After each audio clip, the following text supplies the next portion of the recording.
Habang ang buong mundo ay nagdiriwang at ang mga fans sa Philadelphia ay nagwawala sa tuwa, may isang napakalaking kwento sa likod ng kurtina na hindi napapansin ng marami.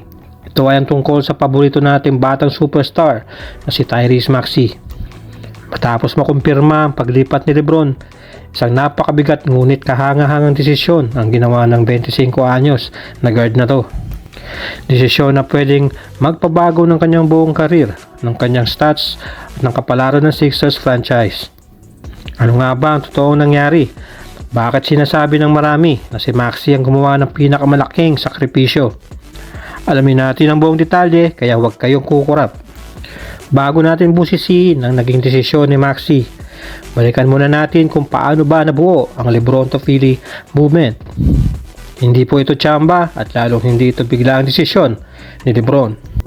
Alam naman natin lahat na parehong hawak ng isang makapangyarihang ahensya sina Lebron at Maxey, ang Clutch Sports Group, sa ilalim ng pamumuno ni Rich Paul. Dahil dito, matagal ng turingang magkapatid o big brother at little brother ang dalawa. Ayon sa mga reports mula sa mga respetadong NBA insiders gaya nila Chris Hines at Brian Windhorst, si Tyrese Maxey pala ang naging pinaka-agresibo sa pag-recruit kay Lebron habang ito ay nag-iisip ng kanyang susunod na destinasyon. Si Maxey ang walang tigil sa pagpapadala ng text messages, pagtawag at pag-imbita kay Lebron. Kaya noong pumatak ang balita na pumirma na si Lebron, viral agad sa social media ang video ni Maxey habang nagpapakondisyon sa gym. Pero kasabay ng tuwa, alam ni Maxey na may kailangan siyang baguhin sa sarili niyang laro. Dito na natin hihimayin ang kontrobersya. Nang i-anunsyo ang paglipat ni Lebron, hindi lahat ay kumbinsido sa magiging madali ang transition. Ang NBA legend na si Shaquille O'Neal kasama ang ilang sikat na sports analyst ay naglabas agad ng babala. Ang tanong nila, paano na si Tyrese Maxey? Itong mga nakaraang taon, si Maxey ay unti-unting hinuhubog para maging mukha ng prangkisa. Siya ang primary ball handler, siya ang nagdilikta ng tempo ng laro at hawak niya ang bola sa karamihan ng possession ng Sixers. Ngunit kapag pumasok ang isang LeBron James na kilala bilang isa sa pinakamahusay na point forwards at playmaker sa kasaysayan ng mundo, automatic na pupunta sa kanya ang kontrol ng bola. Natakot ang marami na baka mawala ang momentum ng pag-unlad ni Maxey. Baka bumaba ang kanyang scoring at baka maging anino na lang siya ni Lebron. Ang dami nag-isip na baka magkaroon ng ego clash o inggitan sa loob ng locker room. Ngunit pinatunayan ni Tyrese Maxey kung bakit siya ay tinuturing na isa sa may pinakamagandang karakter sa buong NBA ngayon. Sa halip na magmaktol o mag-alala sa kanyang sariling stats, gumawa si Maxey ng isang napakalaking desisyon. Nagdesisyon siya, ibaba ang kanyang ego at mag-commit sa isang panibagong role para sa kupunan. Sa isang naging panayam at ayon na rin sa mga team sources, sinabi ni Maxey na handa siyang bitawan ng pagiging pangunahing ball handler ng Philadelphia.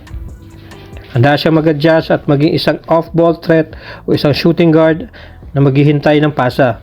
Inaasahan kasi na sa ilalim ng sistema ng Sixers, si Lebron ang tatayong literal na point guard na starting lineup. Ibig sabihin, si Maxey tatakbo na ngayon sa mga gilid, maghahanap ng bakanteng pwesto para sa mga catch and shoot opportunities. At gagamitin ang kanyang pambihirang bilis para sa mga mabilis na transitions na magagaling sa mga assist ni Lebron.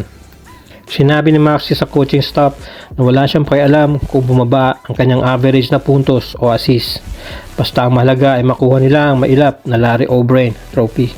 Isipin nyo na lang kung gaano kadelikado ang lineup na to ngayon para sa ibang kupunan sa NBA. Dahil sa sakripisyong ginawa ni Maxey, nagkaroon ng perpektong balanse ang Philadelphia. Meron ka ng dominanteng puwersa sa ilalim na si Joel Embiid. Meron kang perimeter scorer at defender na si Jaylen Brown. At ngayon, meron kang panghenyo sa playmaking na si LeBron James na siniserbyuhan ang isang mabilis at deadly shooter na si Tyrese Maxey. Ang naging desisyon ni Maxey ay nagpapakita ng hindi kapani-paniwalang maturity para sa isang 25 anyos na manlalaro. Kadalasan ng mga batang player ay naghahabol ng max contracts at pansariling karangalan gaya ng MVP awards. Pero si Maxey, pinili ang kultura ng magpagkapanalo. Ito ang tinatawag nating championship DNA. Dahil sa kanyang desisyon, mas naging madali para kay coach at sa buong management na pagtabihin ang madambuhalang talento na ito nang walang gulo.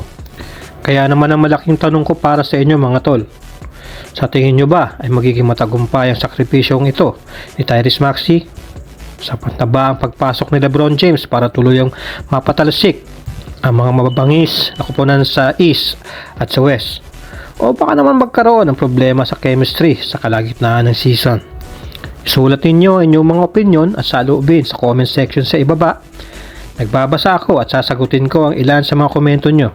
At syempre, kung nagustuhan nyo ang ating malalimang pagsusuri ngayon, huwag kalimutang i-like ang video nito, i-share sa inyong mga kapwa adik sa basketball at mag-subscribe sa ating channel. Pindutin nyo na rin ang notification bell para lagi kayong una sa mga pinakasariwa at pinakamainit na balita sa NBA.